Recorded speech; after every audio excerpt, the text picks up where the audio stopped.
Umiikot ngayon sa social media ang usap-usapan na tila umano'y humina ang kasikatan ni Catherine Bernardo dahil sa pagdami ng mga bagong artista na umaagaw ng atensyon ng publiko.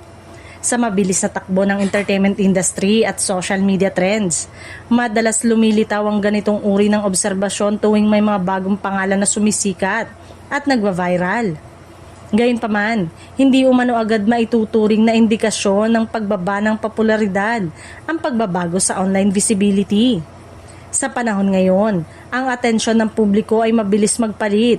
Isang viral moment lamang ay maaaring magpatingkad sa isang bagong artista, ngunit hindi nito otomatikong nabubura ang naunang kasikatan ng iba. Sa kaso ni Catherine Bernardo, nananatili pa rin siyang isa sa mga pinakakilalang personalidad sa industriya ng showbiz. Meron siyang matatag na fanbase na patuloy na sumusuporta sa kanyang mga proyekto, pati na rin ang tuloy-tuloy na endorsement mula sa malalaking brand.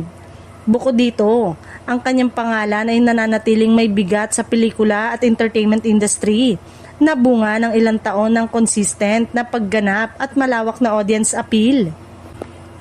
Para sa kanyang mga taga-suporta, ang tunay na sukatan ng kasikatan ay hindi lamang nakabase sa trending topics o social media buzz, kundi sa pangmatagalang impluensya at kakayanang manatiling relevant sa kabila ng pagbabago ng uso.